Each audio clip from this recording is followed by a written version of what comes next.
Bienvenidos a la Noche Infinita. Antes de comenzar, cuéntanos en los comentarios desde dónde nos escuchas y qué temáticas te gustaría que exploremos en el futuro. Leemos cada mensaje con atención y siempre tomamos en cuenta sus sugerencias para los próximos relatos. Sin nada más que decir, comencemos. Yo soy chofer de tráiler desde hace más de 15 años. He cruzado este país de punta a punta, desde la frontera de Matamoros hasta los puertos de Manzanillo.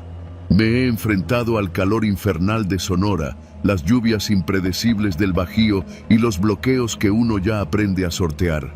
Pero nunca, jamás, había sentido un miedo como el de aquella madrugada entre Sabinas y Monclova, en la carretera federal número 57.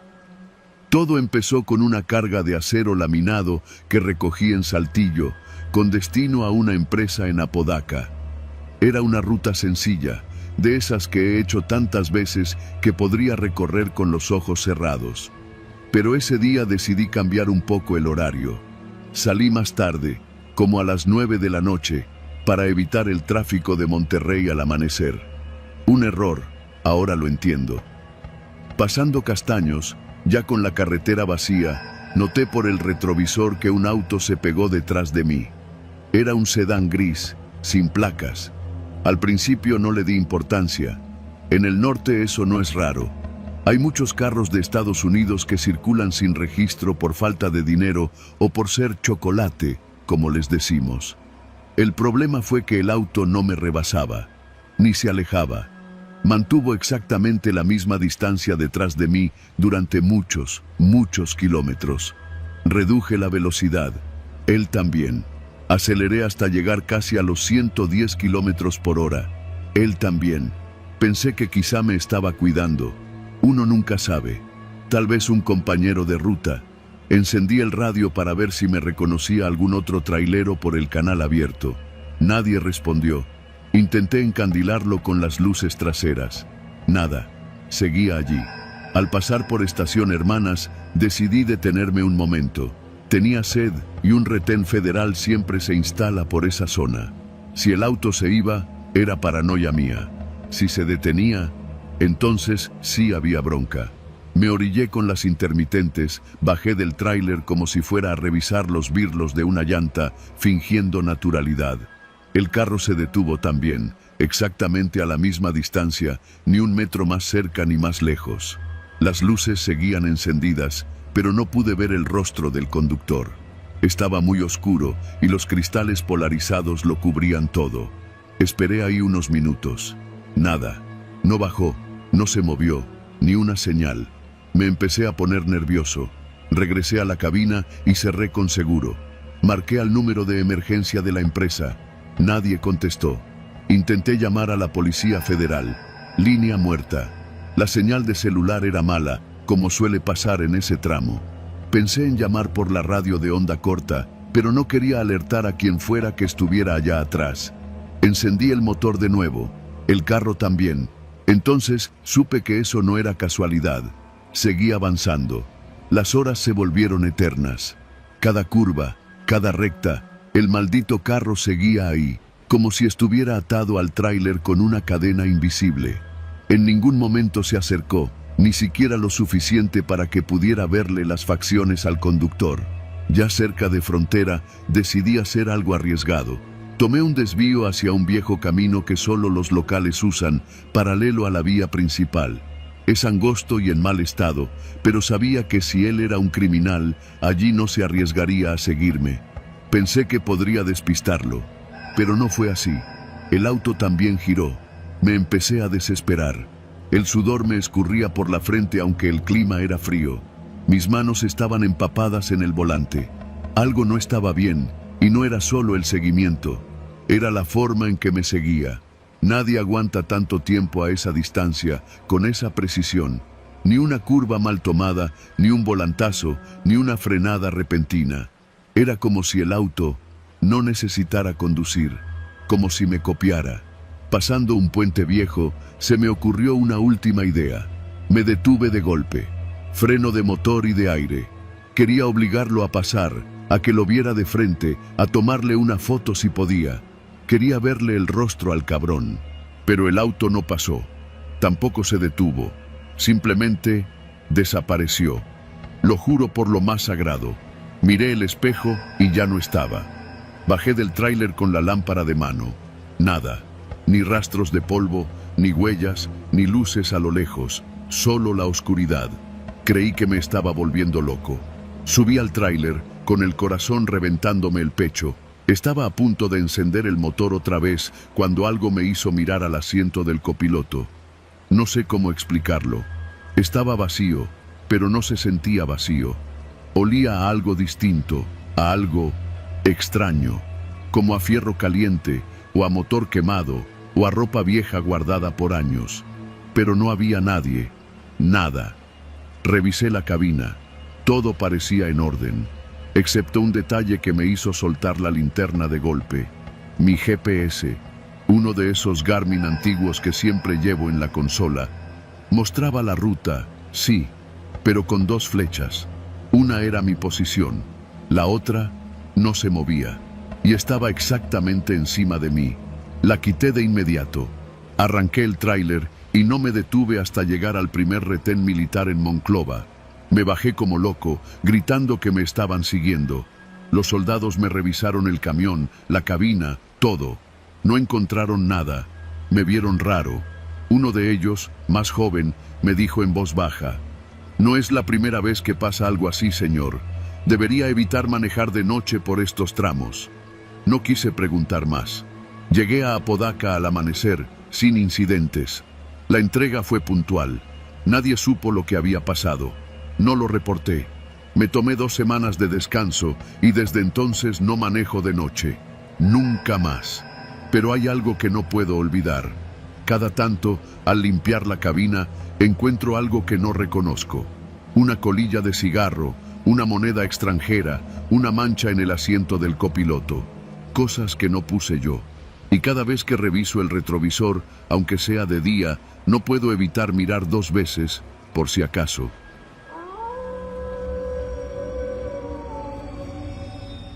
Me llamo Sebastián.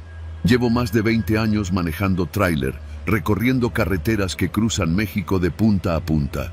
En este oficio, uno se acostumbra al insomnio, a comer lo que sea en cualquier fonda polvosa y a ver cosas que no le cuentas a nadie. Pero nunca me había tocado vivir algo como lo que pasó hace apenas unos meses.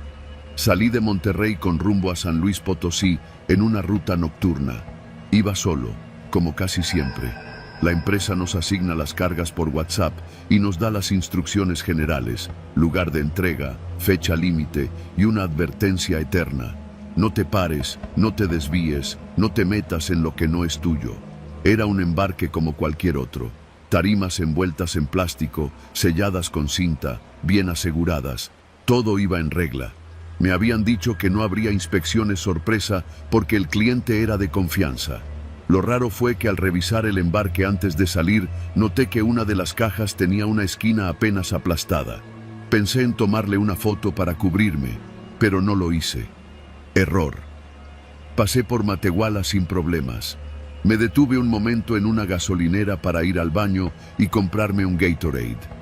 Eran como las 2 de la mañana cuando volví al tráiler. Me senté, encendí el motor y entonces lo escuché.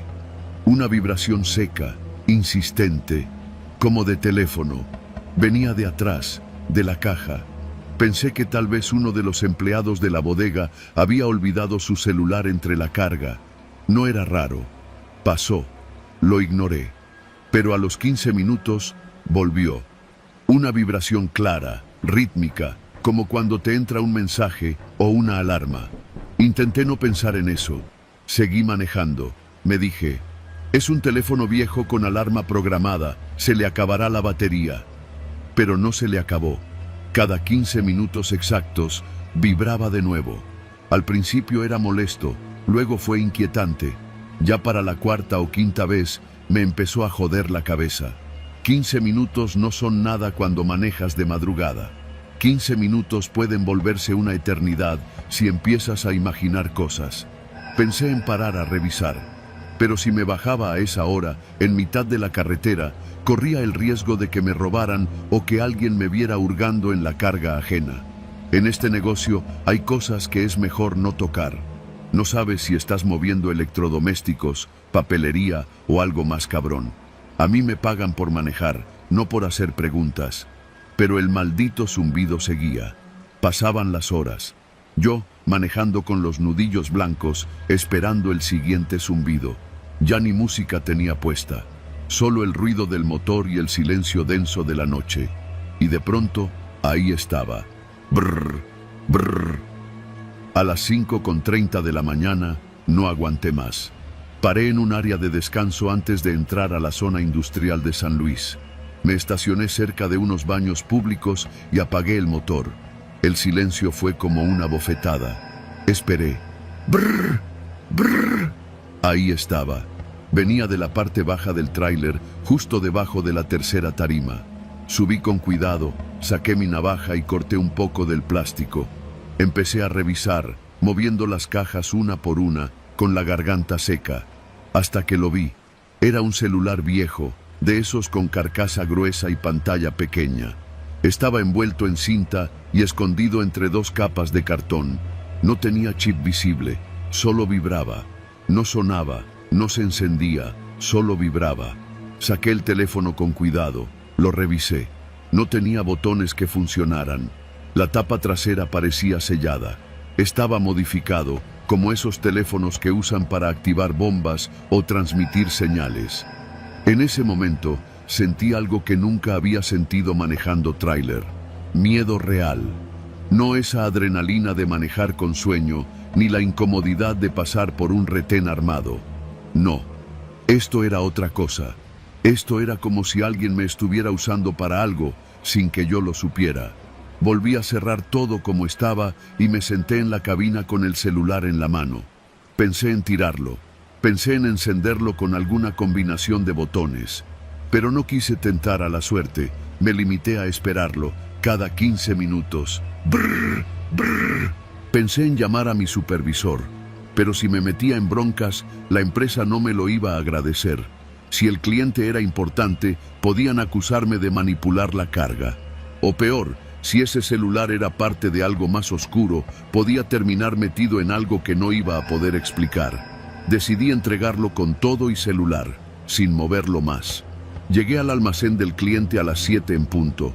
El encargado, un tipo moreno de lentes y cara de pocos amigos, me recibió como si nada.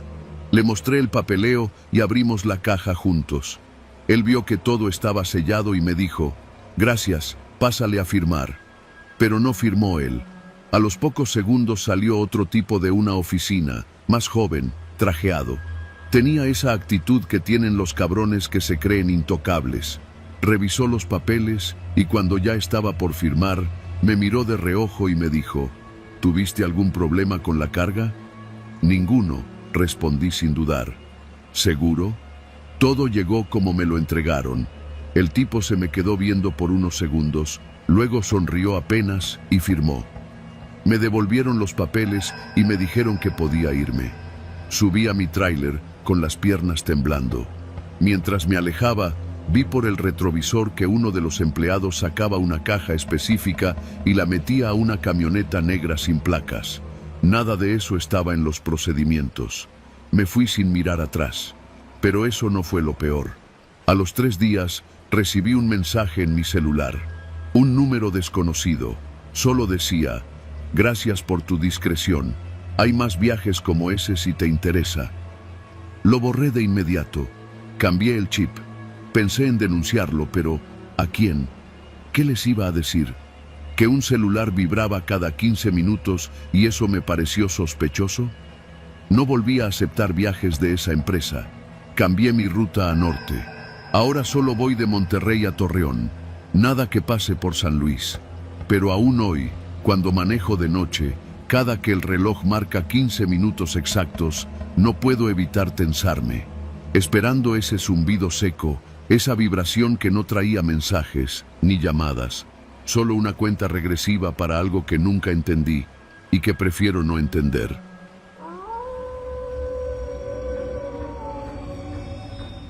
Trabajo como chofer de tráiler desde hace más de 15 años. He recorrido prácticamente todas las carreteras del país, desde Tijuana hasta Tapachula.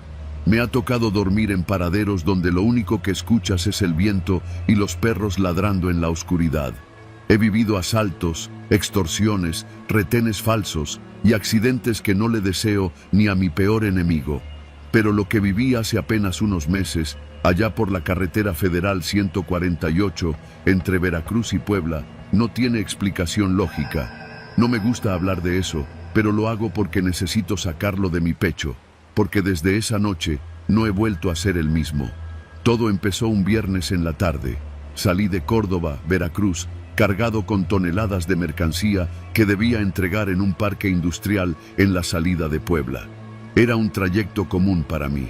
Sabía que me esperaban curvas pesadas, niebla densa al subir por Esperanza y las famosas bajadas hacia Amozoc, donde uno debe ir con el doble de precaución. Eran casi las 8 cuando pasé por Acultzingo.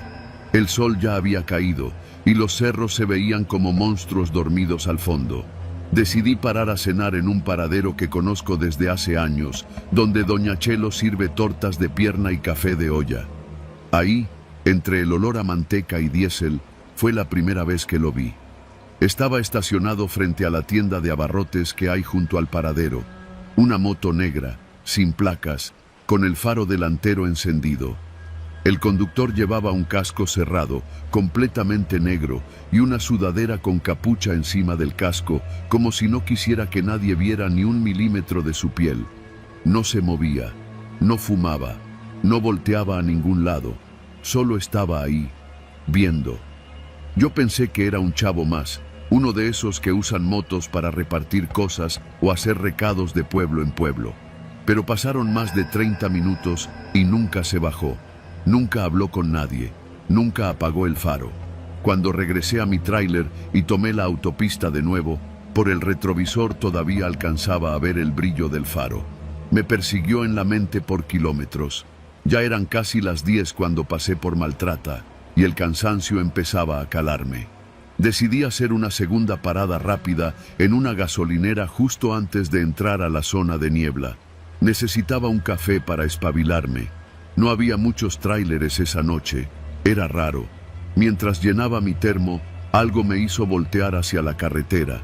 La misma moto negra, estacionada del otro lado, con el faro encendido. El encapuchado seguía sobre ella, inmóvil. Esta vez estaba a menos de 20 metros. Podía ver cómo la neblina se arremolinaba alrededor de la moto, como si no quisiera tocarlo. Intenté ignorarlo.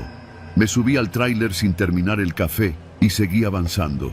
Empecé a sentir una incomodidad rara en el pecho, como si algo me estuviera siguiendo. Revisé el GPS, todo iba bien. Pero al pasar por el túnel de Esperanza, vi el destello del faro otra vez, esta vez detrás de mí. No escuché motor, no vi movimiento, solo el resplandor blanco que aparecía cada vez que pasaba por un espejo en curva. Empecé a sentirme observado, pero no aceleré. No cometí la estupidez de dejar que el miedo me hiciera cometer un error a 120 por hora en carretera de montaña. En la siguiente curva, lo perdí de vista. Respiré profundo. Me dije que ya lo había dejado atrás. Pero cuando llegué al área de descanso del kilómetro 112, un sitio donde usualmente hay más choferes descansando, la misma moto estaba allí, justo junto a un poste sin luz, encapuchado, inmóvil, sin decir nada. Lo juro por mi madre, no había forma lógica de que me hubiera rebasado sin que yo lo viera.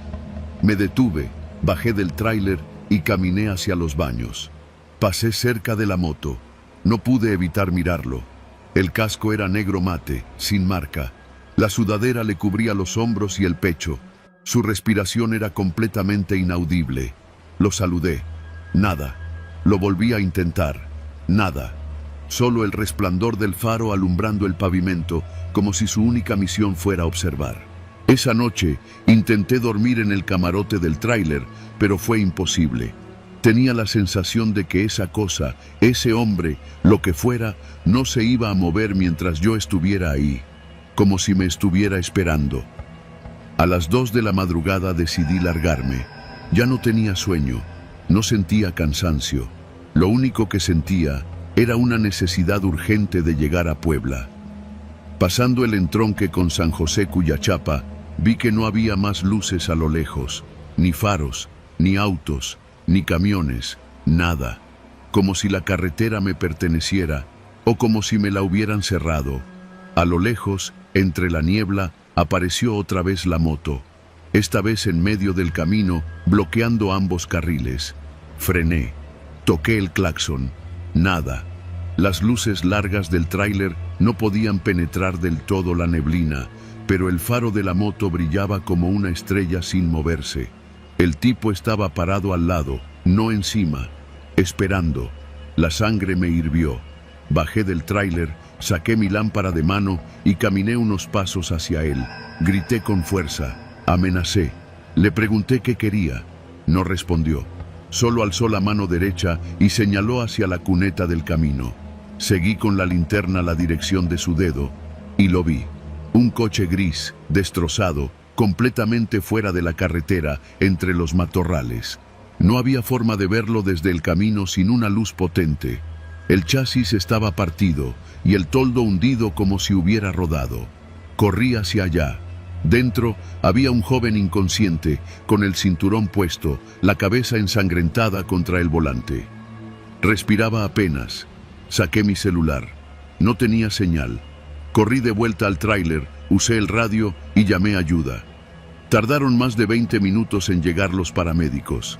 Cuando volvieron conmigo, el joven seguía con vida. Me dijeron que, de haber tardado unos minutos más, no lo habría contado. Y la moto ya no estaba. Busqué huellas. Nada. Solo niebla y silencio. Desde esa noche, he vuelto a ver al motociclista 3 veces, siempre en paraderos vacíos, siempre de noche. Nunca se acerca, nunca habla, solo observa. A veces, cuando lo veo, me pregunto, ¿es una amenaza o es una advertencia? Desde entonces, cada vez que lo encuentro, paro el tráiler, bajo y reviso los alrededores, porque quizá no vino por mí, quizá viene a señalarme a quién debo ver antes de que sea demasiado tarde.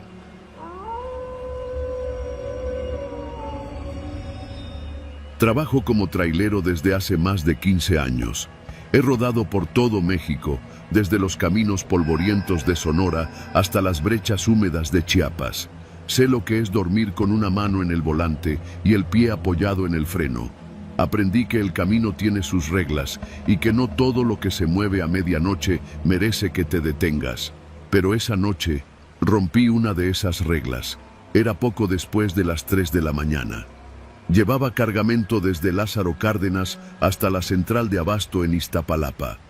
Para entonces ya estaba bien metido en Michoacán, a unos kilómetros de una ranchería llamada El Chaus, sobre la carretera libre. Era un tramo solitario, sin señal de celular y con apenas uno que otro camión en la madrugada. En esa parte del camino, los árboles se agolpan junto al asfalto como si intentaran abrazar la carretera. Solo los faros del tráiler abrían brechas en la oscuridad. Y fue ahí donde lo vi.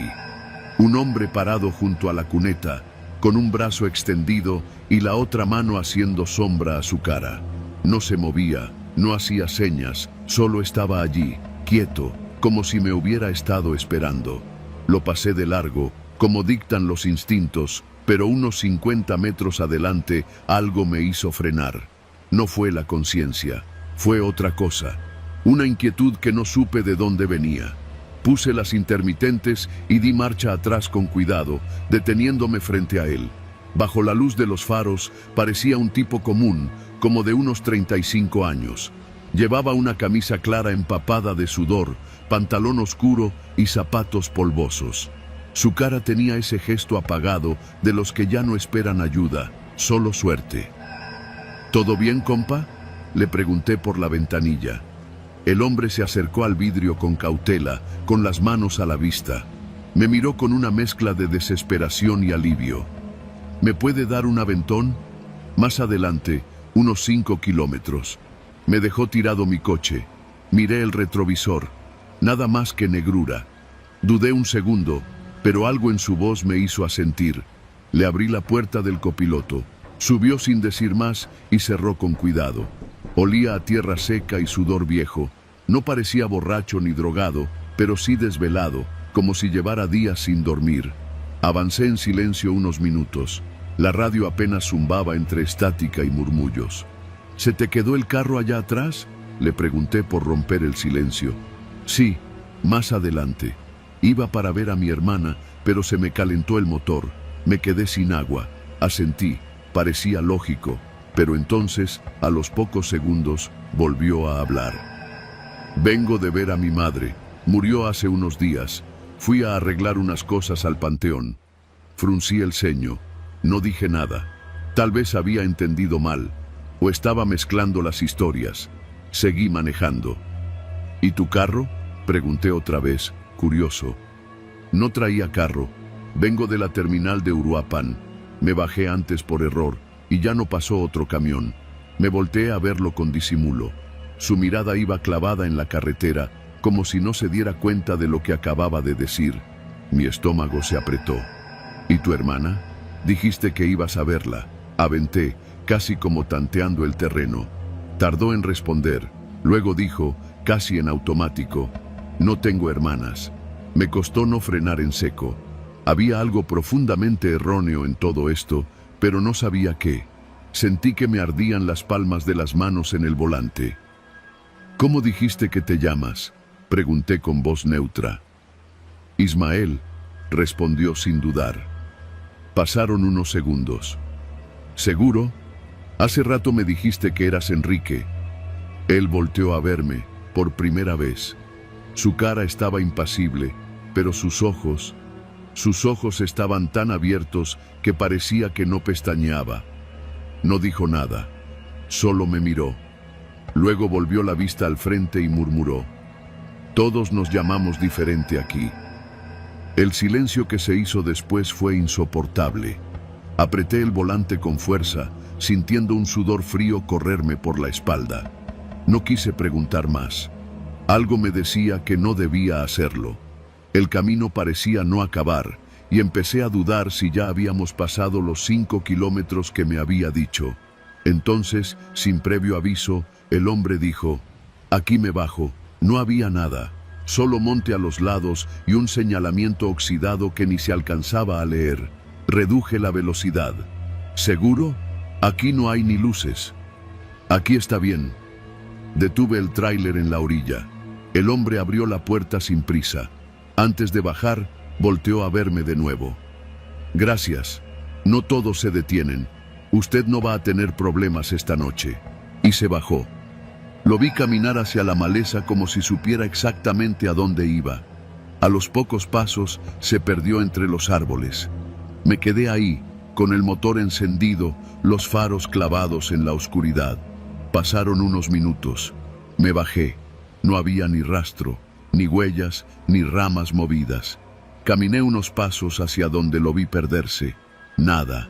El silencio era denso, absoluto. Solo los grillos y el motor lejano de otro tráiler retumbaban como fondo. Regresé al camión, cerré la puerta y avancé, sintiéndome más nervioso que nunca en mi vida. Repetía en mi cabeza todo lo que había dicho, una y otra vez. Ninguna historia coincidía. Nada tenía sentido. Al llegar a la caseta de cobro de Contepec, el encargado me miró raro. ¿Todo bien, jefe?, asentí, aunque debía parecer pálido. ¿Traía pasaje? ¿Perdón?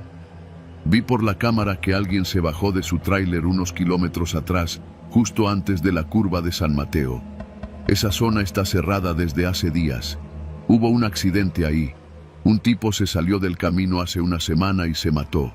Nadie pasa por ahí desde entonces. No dije nada, ni siquiera le pedí detalles. Pasé la caseta y no volví a mirar por el retrovisor. Desde esa noche no recojo a nadie.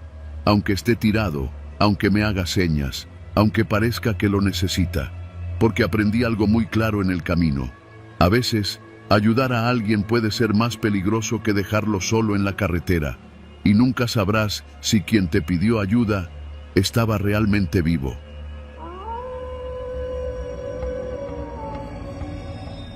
Nunca fui de contar mis historias. Los traileros tenemos fama de exagerados, y uno aprende que es mejor callarse ciertas cosas, sobre todo si nadie va a creerte.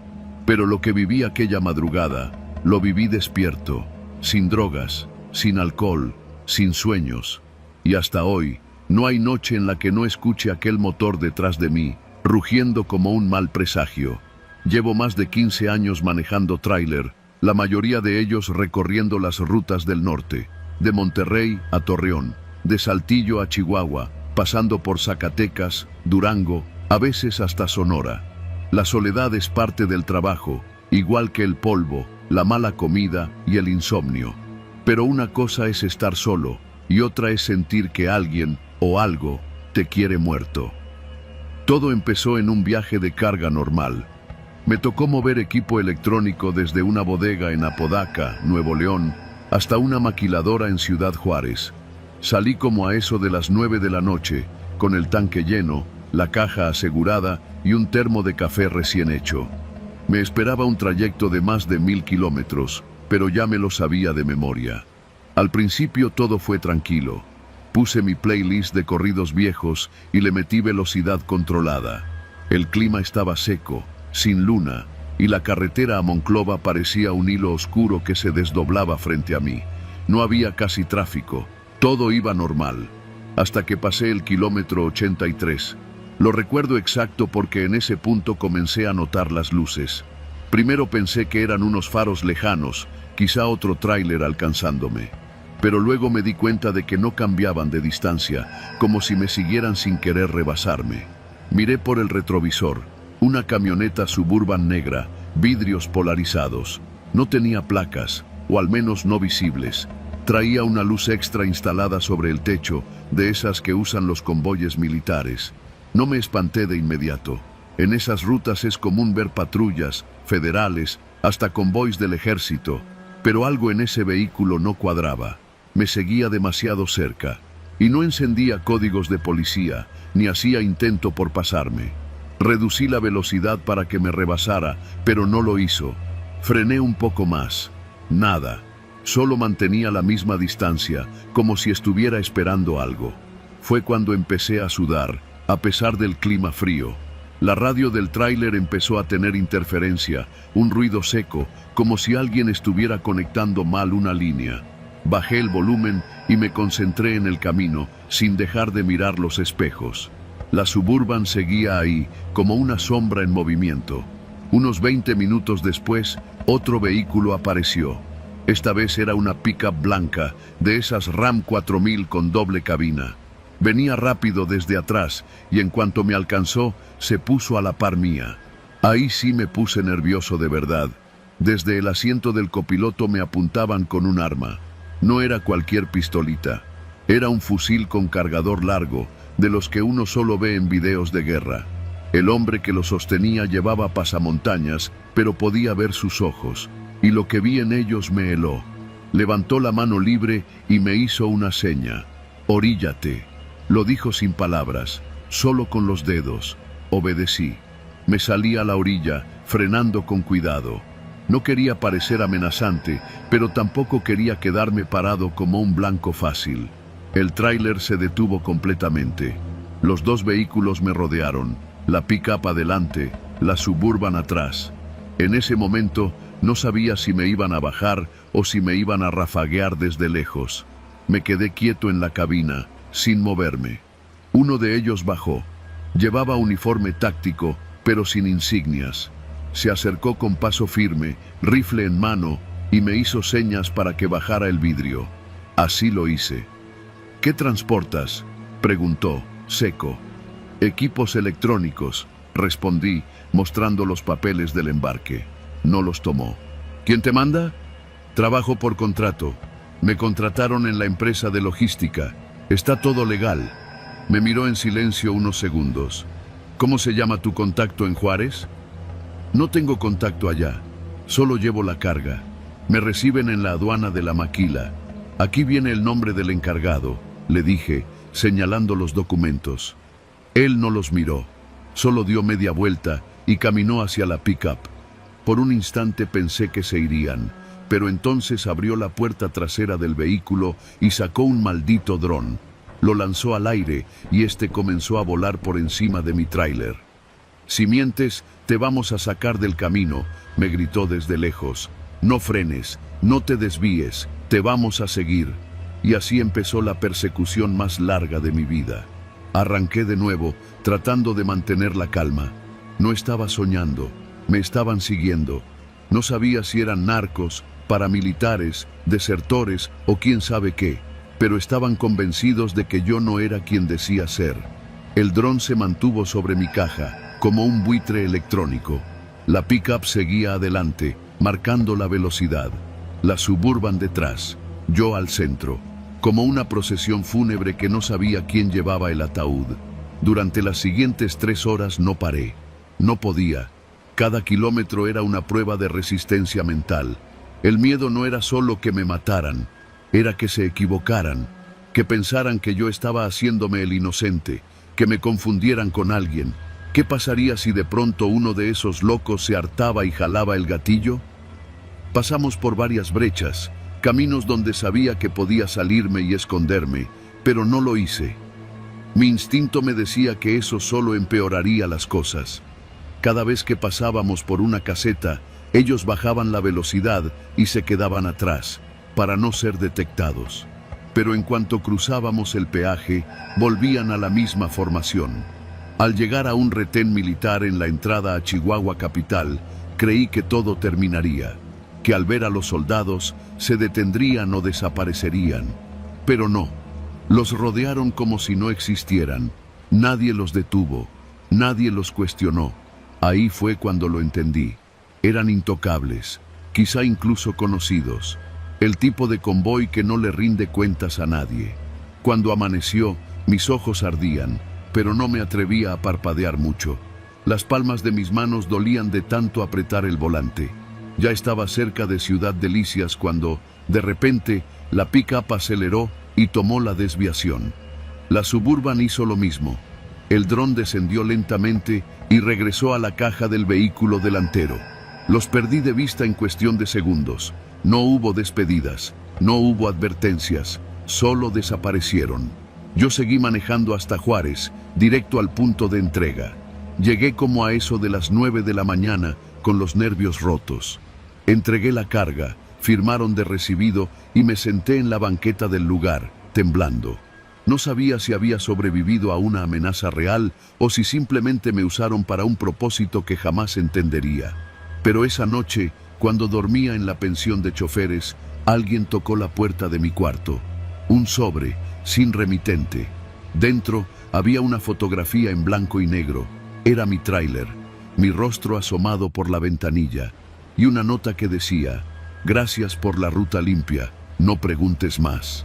Desde entonces no acepto viajes al norte, ni de día, ni de noche, porque hay caminos que no llevan a ningún lugar, solo al miedo.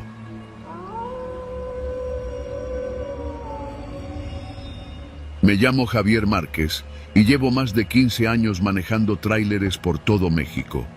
He recorrido de punta a punta el país, desde la frontera con Estados Unidos hasta el sureste profundo, cargando desde mercancía industrial hasta víveres para supermercados.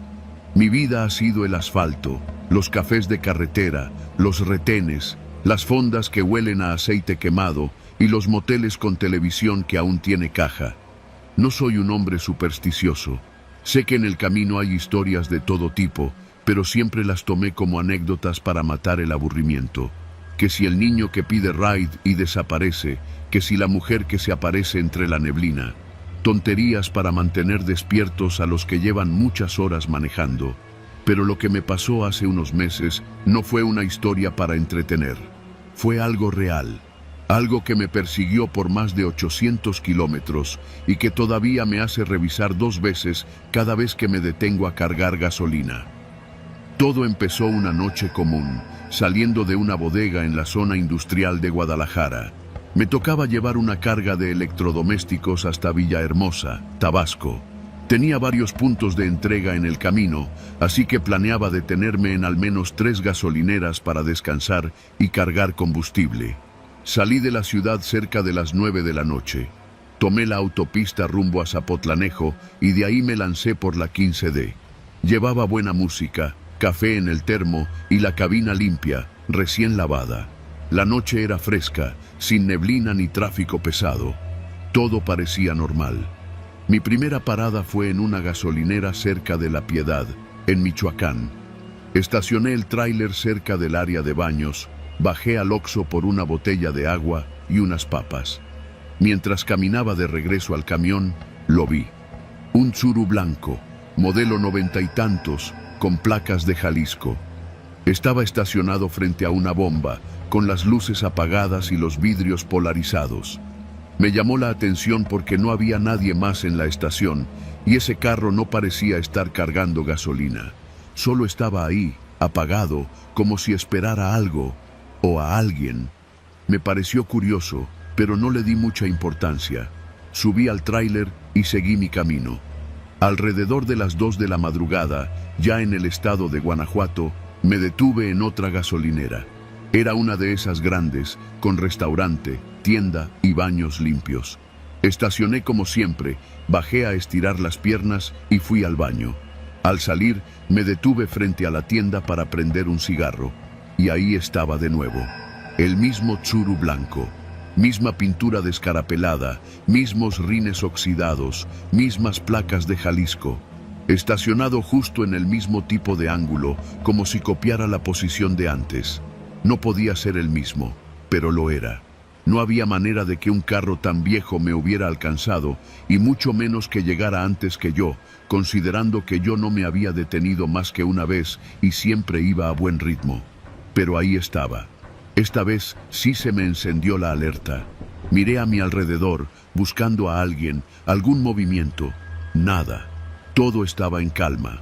Caminé lentamente hacia mi tráiler y al pasar cerca del carro, traté de ver el interior a través del polarizado. No se veía nada, ni luces interiores, ni siluetas, solo oscuridad. Me subí, cerré con seguro y aceleré con el corazón apretado. El Tsuru no se movió. Intenté convencerme de que eran solo coincidencias. Tal vez había más de un Tsuru blanco con placas de Jalisco. Tal vez estaba cansado y comenzaba a alucinar. No quise pensar más, pero en la tercera parada ya no hubo espacio para las dudas. Estaba cerca de Córdoba, Veracruz. Llevaba más de 8 horas manejando sin dormir, así que me detuve en una gasolinera conocida, de esas que tienen espacios amplios para tráileres. Era casi de día. Me bajé, pedí un café y me senté en una banca frente al camión. Mientras revisaba el celular, escuché el sonido de un motor apagándose detrás de mí. Giré la cabeza lentamente y ahí estaba. El mismo pinche Tsuru, blanco, polarizado, placas de Jalisco. Esta vez estacionado justo frente a mí, a unos 30 metros, mirando directo hacia donde yo estaba. El café se me cayó de las manos. Me levanté de golpe y caminé hacia el vehículo. Di unos pasos con fuerza, ya molesto. Quería saber qué carajos estaba pasando. Pero cuando estaba a punto de llegar al coche, encendió el motor y se alejó despacio. No a toda velocidad, no como quien huye, más bien como si supiera exactamente cuánto asustarme sin levantar sospechas. Lo seguí unos metros a pie, pero se perdió por una calle lateral. Regresé al camión sin decir una palabra. No le conté a nadie. No sabía cómo explicar lo que sentía. Pasé el resto del viaje tenso, paranoico. Cada vez que pasaba cerca de una entrada a una gasolinera, miraba buscando ese auto.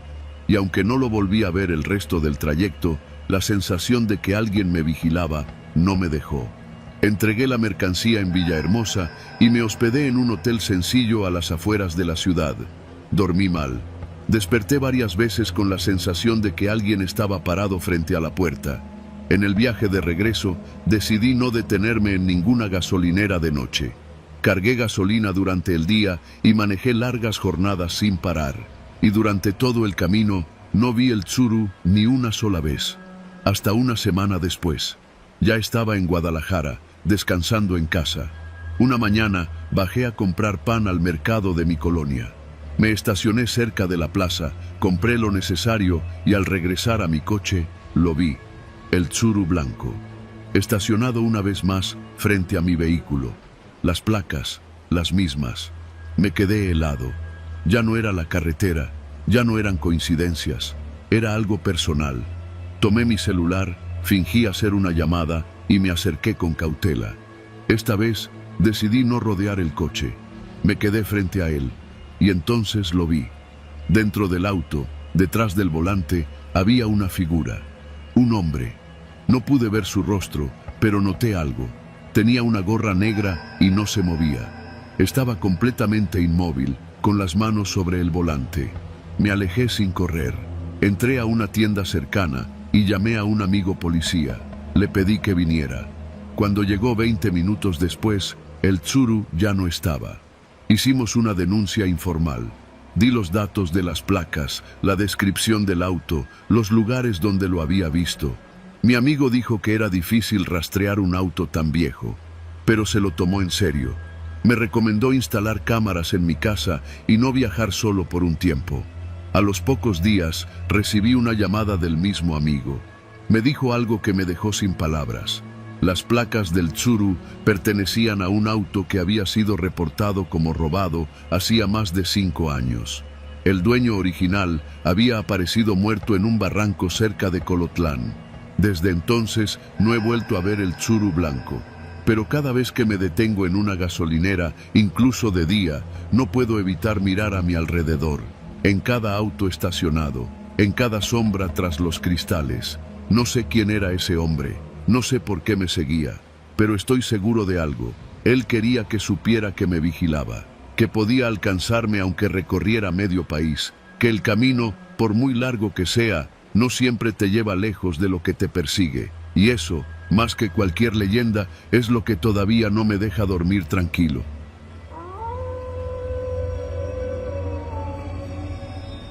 Yo no era nuevo en la carretera. Llevaba casi 12 años manejando tráiler en rutas largas, de esas que cruzan estados enteros y te hacen ver el sol salir y ocultarse desde el parabrisas. Mi nombre es Rafael Escalante, tengo 47 años, y si algo sabía con certeza antes de esa noche, era que no hay peor enemigo para un trailero que el cansancio. Pero lo que viví en la libre rumbo a Zacatecas, por un tramo sin señal cerca de Sombrerete, no tuvo nada que ver con estar desvelado. Fue real, o al menos tan real como todo lo que vino después. Eran las 2 de la madrugada. Había salido de Querétaro casi a mediodía con una carga de refacciones para maquinaria agrícola. Iba solo. Mi plan era avanzar lo más posible esa noche y dormir un rato en un paradero seguro que conocía por Fresnillo. Hasta ahí, todo iba como siempre. Carretera recta, música norteña bajita para no dormirme, termo con café cargado y mi camión respondiendo como debía. Fue justo después de pasar un retén militar vacío, a la altura de un tramo desértico antes del entronque a Sainalto, cuando mi celular marcó sin servicio. No era raro, esa parte siempre ha tenido mala señal. Lo que sí me pareció raro fue no ver a ningún otro vehículo en casi 20 minutos. La carretera estaba en buen estado, eso sí, pero de un momento a otro noté algo raro en los espejos. Un par de faros aparecieron de la nada, acercándose rápido. No era normal que alguien viniera a esa velocidad. Pensé que sería una camioneta o algún coche que se le fue la mano con la velocidad. Me abrí un poco a la derecha para que pasara, pero no pasó. Se pegó a mi defensa trasera como si me empujara. Empezó a jugar con las luces, me daba destellazos con las altas y luego apagaba completamente. Pensé que estaba drogado o que se trataba de algún tipo con complejo de macho buscando pleito. Le subí al radio, aunque no había frecuencia, y esperé que se aburriera. Pero no se fue. Pasaron unos 5 minutos así, hasta que sentí el primer golpe. Fue leve, pero real. Me dio por detrás, directo a la defensa. No lo suficiente para hacerme perder el control, pero sí para hacerme saber que no era un accidente. Miré por el espejo.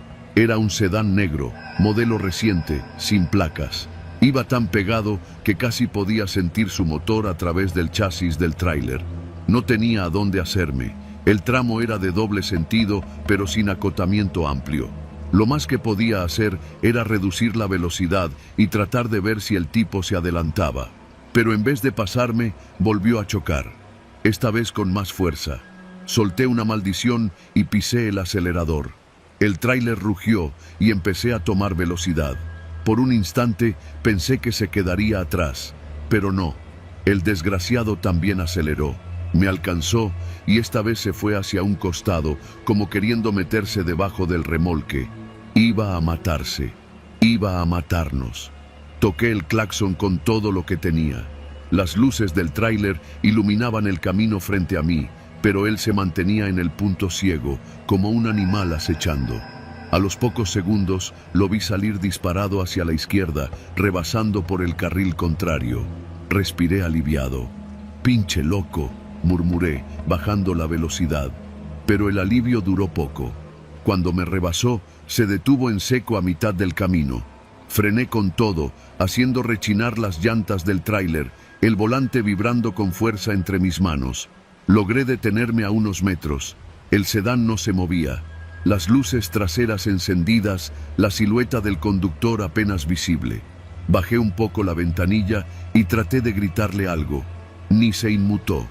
Entonces abrió su puerta lentamente y bajó. Era un hombre alto, delgado, con el cabello alborotado y una chaqueta negra. Caminó hacia mí, sin prisa, con una linterna en la mano. No me gustó ni tantito. Saqué el bat que siempre cargo detrás del asiento, abrí la puerta con cuidado y bajé. El viento seco del desierto me golpeó en la cara. «¿Qué chingados te pasa?», le grité. No respondió. Siguió caminando hasta quedar a unos 3 metros de mí. Me apuntó con la linterna directo a los ojos. Tuve que entrecerrarlos por el resplandor. «¿Qué quieres?», insistí, el bat firme en la mano. «Tú traes algo que no es tuyo», dijo, con una voz calmada, casi serena. «Estás loco, güey. Yo llevo refacciones. ¿Quieres ver la guía? Te la enseño». El tipo dio un paso más. «No es la carga, es el camión». Mi corazón empezó a latir más rápido. No entendía nada. ¿Qué quería decir? ¿Estaba drogado? ¿Era un intento de asalto? ¿Iba a jalar un arma? «Lárgate, no quiero problemas», le advertí. Entonces se rió. No fue una carcajada, fue una risa seca, sin emoción. «Ya tienes problemas». Se dio la vuelta, caminó de regreso a su coche y subió de nuevo. Pensé que se iba a largar, pero en vez de eso, puso marcha atrás. Lo vi venir. Corrí al tráiler y me subí justo cuando impactó su coche contra el frente del vehículo. El golpe fue fuerte, pero el tráiler aguantó. Encendí el motor y giré el volante. El coche retrocedió, se alineó y volvió a avanzar directo hacia mí. Me fui de reversa hasta que logré rodearlo y lo dejé atrás. Por el espejo lo vi dar vuelta y volver a seguirme. Iba desquiciado. Durante los siguientes 20 minutos intentó chocarme varias veces más. No importaba lo que hiciera. Cada intento era más violento, más temerario, hasta que, de repente, desapareció. Lo perdí del retrovisor. Miré por todos lados, pero no había rastro de él. No paré. Seguí avanzando sin detenerme, hasta que finalmente vi un letrero de gasolinera a 20 kilómetros. Un lugar donde sabía que podría estar seguro. No me atreví a usar el celular, seguía sin señal, pero sabía que si llegaba ahí, habría gente, luz, algún testigo, y entonces lo vi otra vez. Apareció de frente. Estaba esperando en una curva, con las luces apagadas. No lo vi hasta que estuve a unos metros. Giré con todo lo que pude y logré evitarlo. Él también se movió, tratando de bloquearme, pero terminé derrapando y saliéndome a la orilla de grava. El tráiler quedó a medio camino entre el pavimento y el monte, inclinado, pero sin volcarse. Me temblaban las manos. El coche negro se detuvo frente a mí, y por primera vez sentí que algo en sus movimientos ya no era normal. El hombre bajó otra vez, y esta vez llevaba algo en la mano. Parecía un tubo o una palanca. No esperé. Me bajé por la puerta del copiloto y corrí hacia el monte. Me oculté entre los mezquites y las piedras. Lo vi pasar junto al tráiler, buscarme con la linterna. Caminó alrededor, revisando, pero no me encontró. Estuve ahí, en silencio, casi media hora, hasta que vi que regresaba al coche. Y se iba. Cuando estuve seguro, volví a la cabina. Intenté encender el camión, y para mi fortuna, arrancó. Avancé despacio hasta recuperar el control. Los 20 kilómetros hasta la gasolinera los hice con los ojos pegados a los espejos. Llegué a las 4:15 de la madrugada. Los empleados me miraron raro. Pedí un café, pedí prestado un teléfono y llamé a mi jefe. Luego hice el reporte. Nadie supo decirme nada sobre el coche negro. Las cámaras de la estación no alcanzaban a captar el tramo donde ocurrió todo. No había testigos, solo yo. Después de eso, no volví a cruzar por ese tramo de noche. La policía nunca encontró al conductor. Revisaron el tramo en los días siguientes. Ni cámaras, ni testigos, ni evidencia más allá de unos pedazos de pintura negra en mi defensa. Alguien mencionó que en ese mismo tramo, otro trailero había sufrido un accidente meses antes por culpa de un coche que lo sacó del camino. También sobrevivió. También describió un sedán sin placas. Nunca encontraron al agresor. Muchos dicen que era un ladrón frustrado, otros que estaba loco. Yo no tengo respuestas, pero si algún día pasas de noche por ese tramo entre Sombrerete y Sainalto y ves un sedán sin placas detrás de ti, no frenes, no hables, no te bajes, sigue manejando, directo hasta donde haya luz, o podría ser el siguiente.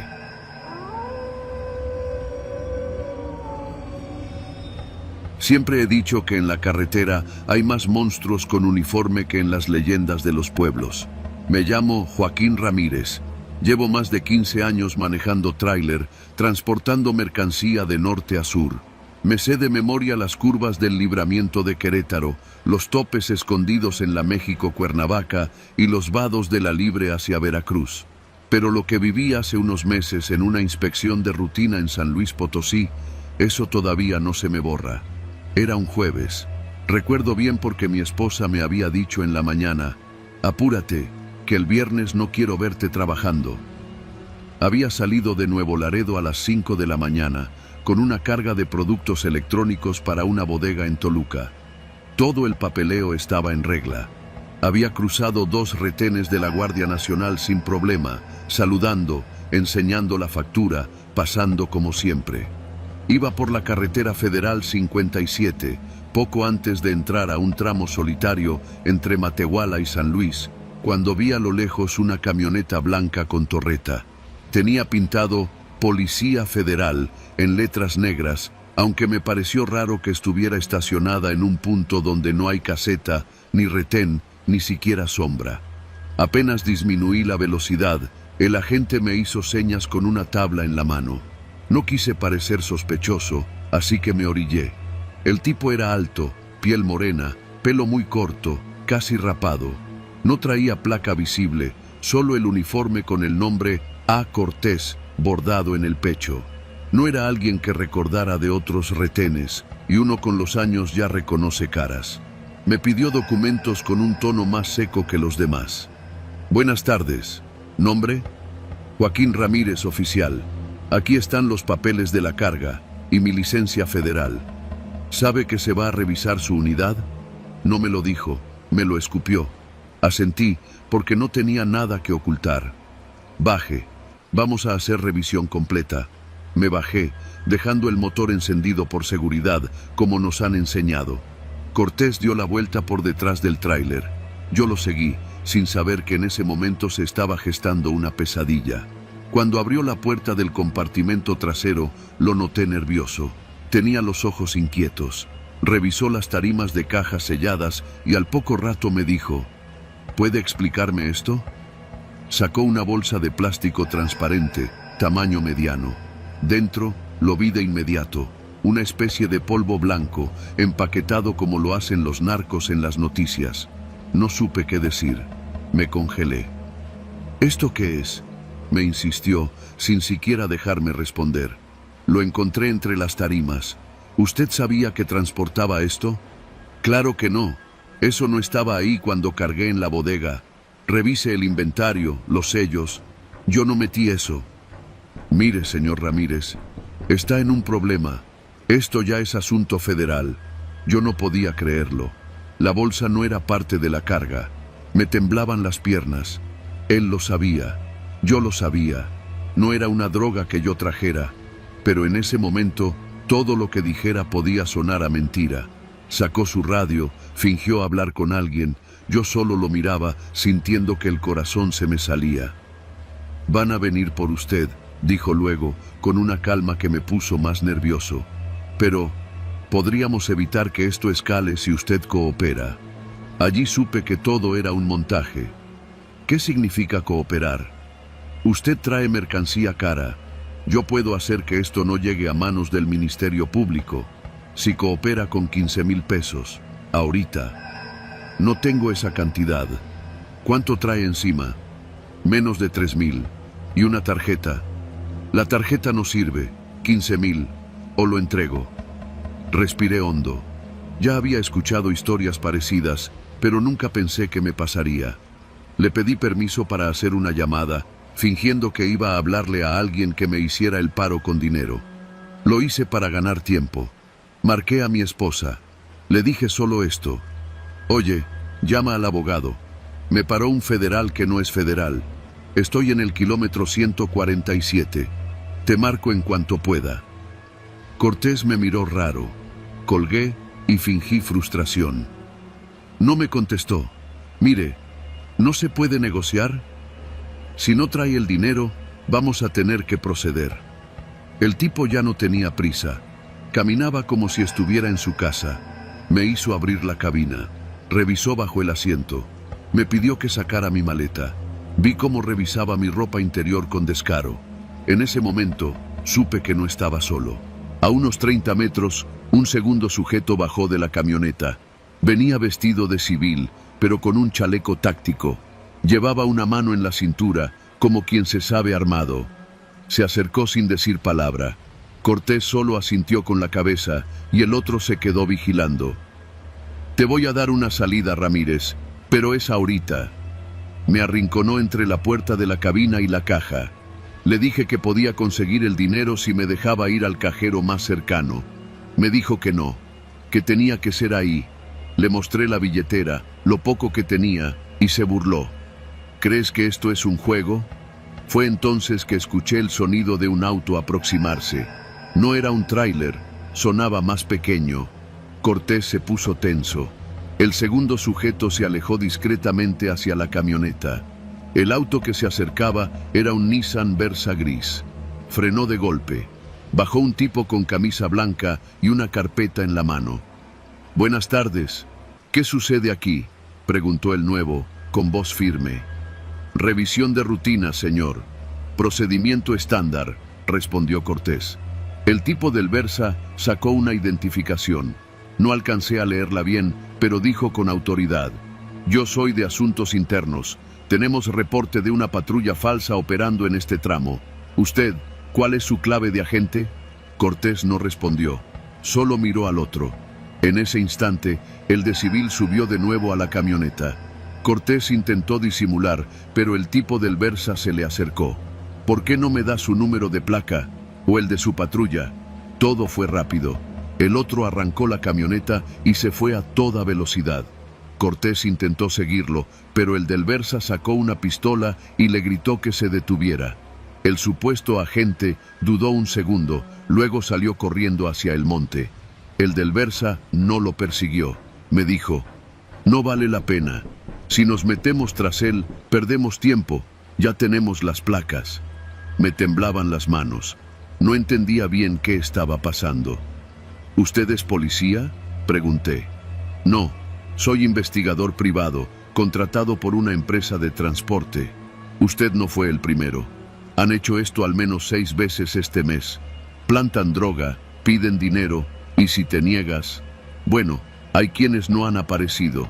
Me explicó que llevaba semanas siguiéndolos, que usaban patrullas clonadas y que solo operaban de noche o en tramos con poca señal. «¿Qué hago ahora?», le pregunté, sintiendo que el suelo se me iba. «Denúncielo. Voy a declarar también. Tengo grabaciones. Pero necesita ir ahora a una estación. No puede quedarse solo. Te estaban usando para algo más grande». Me escoltó hasta una estación de policía estatal, donde declaré lo sucedido. Me quedé ahí 4 horas. Revisaron la carga, constataron que la bolsa no tenía huellas mías. Lo más probable, me dijeron, era que fuera talco, solo para intimidar. Esa noche dormí en una pensión para traileros a las afueras de San Luis. No comí, no pude pegar el ojo, solo pensaba en todo lo que pudo haber salido mal. Desde entonces, siempre reviso mi caja antes de salir, incluso si ya fue sellada por la bodega. Siempre llevo un rastreador personal y comparto mi ubicación cada hora. Porque aprendí algo. En la carretera, el uniforme no siempre significa protección. Y a veces, los verdaderos monstruos no tienen colmillos ni garras. Solo una placa falsa y una sonrisa segura.